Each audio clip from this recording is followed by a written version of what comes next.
We're going to talk about using formulas today. And a formula, this is one of the definitions you can include, is an equation that shows the relationship between two or more variables. So it's an equation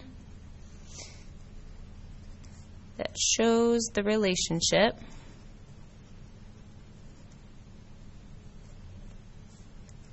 between two or more variables.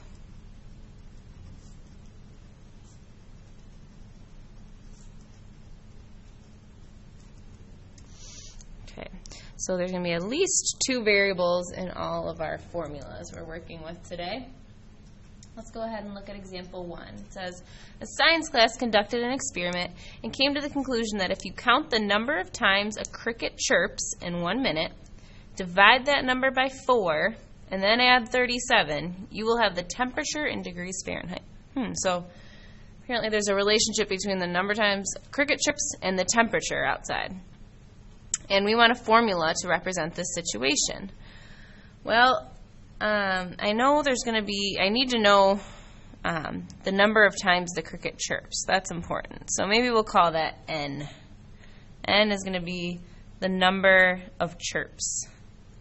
So I know I'm going to end up counting how many times the cricket's chirping. So that number is going to come into play. And then I also know that I'm looking for the degree, or the temperature in degrees Fahrenheit. So that's another unknown thing that's going to depend on the number of chirps. So I'll call the degrees Fahrenheit, I'm going to call that variable F. F is going to represent the degrees in Fahrenheit. And now how are these two variables related? Well, it says in order to get the degrees in Fahrenheit, or the temperature, so F comes from counting the number of times a cricket chirps in a minute, and then dividing that number by 4. So I'm going to take the number of chirps, N, and divide it by 4.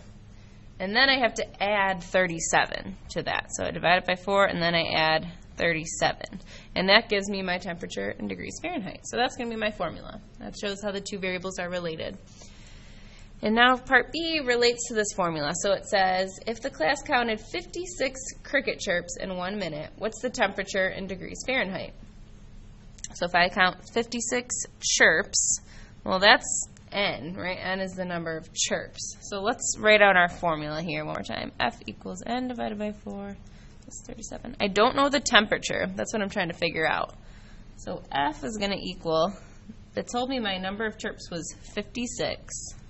So I'm going to substitute 56 for N and leave everything else the same. And then I can evaluate this using order of operations. I have division and addition. Division comes first. I'm going to do 56 divided by 4. That gives me 14. And then I have to add 37. And then 14 plus 37 gives me a total of 51. I'm talking about a temperature in degrees Fahrenheit. So I'll say 51 degrees Fahrenheit is my answer. So I just use that formula to figure it out. Example 2 says the distance formula is distance equals rate times time. Well, D equals RT, where D is the distance, R is the rate in which you travel, or your speed, and T represents the time you spend traveling. So it's this formula that relates distance to rate, or speed, and time. So distance equals rate times the time. When they're right next to each other like that, that means multiply them. So it says, suppose Trevor's traveling down the hall on his crutches. Find Trevor's total distance if he traveled for 0.2 hours at an average speed or rate of 3.2 miles per hour. So they already gave me the formula to use. Distance equals rate times time. And let's see which values we already know. Well, it says his total, we're looking for his total distance. So find total distance. So that means I don't know D. And then it says he traveled for 0.2 hours. Hours is a unit of time. So I'm thinking that's going to be my T. T is going to be 0.2. And then my rate, or my speed, is 3.2 miles per hour. So R is going to be 3.2. And this was hours, and then miles per hour. Now, how do I find D? Well, I'm going to substitute these two values I know into the formula. So D is going to equal R times T. So R is 3.2. T is 0.2. Remember, the parentheses mean multiply. So 3.2 times 0.2. I could type that in on a calculator. 3.2 times 0.2 gives me 0.64. 0.64. And then my unit, since I'm talking about distance, would be miles. Since the rate was measured in miles per hour, when I get my distance, it's going to be miles. And that is my answer. It's a long way to go in crutches. All right, next example is not right there. I'm going to do two more examples. So example 3 says, state whether each formula is equivalent to D equals R times T. If so, state what was done to each side of the equation. So equivalent means that the formula either does or doesn't have the same relationship between the variables. In other words, can I use my properties of equality, either addition, subtraction, multiplication, or division, to get from this formula to these formulas? So let's see. I'm starting with, for the first one, I've got D equals R times T. That's what I'm comparing it to. Now, can I get this formula to look like this one by doing something to both sides of the equation? Well, in part A here, T is by itself. So if I were to try to get T by itself in my original formula, right now it's R times T. So to undo the multiplication, I would need to divide by R to get rid of those R's on the right side.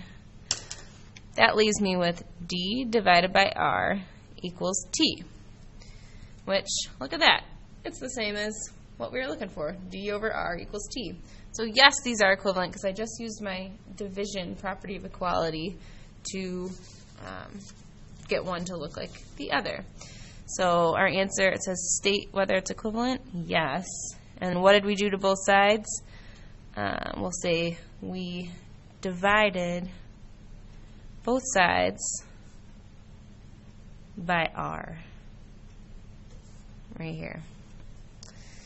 Okay, now let's see if this formula is equivalent. So D plus R equals T. Let's see if if these variables are related in the same way that these are. Well, in my formula that I'm trying to get it to look like, I've got D equals R times T. So D is by itself. So if I try to get D to be by itself over here, I would then need to subtract R from both sides. So that leaves me with D equals T minus R. Okay, so when D is by itself in both the formulas, I've got something different on the right side. R times T and T minus R. Those are not the same thing. So these equations are not equivalent. So we'll say not equivalent. I can't get one to look like the other using my properties. All right, example 4, last one. It says batting average is determined by this formula, A equals H divided by N, where A is the batting average, H is the number of hits made, and N is the number of times up at bat. So that tells me what each of my variables means. It says use a calculator to solve. So we can use a calculator. How many hits did Babe Ruth make if he was up at bat 8,399 times and had a batting average of 0.342? Round to the nearest whole number. Okay, so here's our formula. A equals H divided by N. I know A, it tells me, is the batting average. And they do tell me that in the problem. It says he has a batting average of 0.342. So A, I know, is 0.342. It also tells me he was up at bat this many times. So let's see what variable this might be. A is the average. H is the number of hits made. N is the number of times up at bat. So he's up at bat this many times. That means my N is 8,399. And I want to know how many hits he made. And hits, H is the number of hits. So that's what I don't know. So I'm going to substitute A and N into this formula. A goes on the left side equals H divided by N. H is what I don't know, so I'm just going to leave it as H. N is 8,399. Now when I go to get H by itself, because I'm solving for H, the number of hits, right now it's H divided by 8,399. To undo division, we need to multiply both sides by 8,399. Whatever I do to the right side, I got to do to the left side. So those cancel out. And this I'll do with my calculator. Okay, I'm going to clear this out. Again, it's Control, Menu, Clear History. And I'm going to type in 8,399 times 0.342. Oops, 42. So I get 2,872.46. If I round this to the nearest whole number, that means the ones place. So I look at my 4. 4 tells me to round down. In other words, keep it the same. So keep this to a 2. So the nearest whole number is going to be H equals 2,872 hits. So that's how many hits he made, approximately.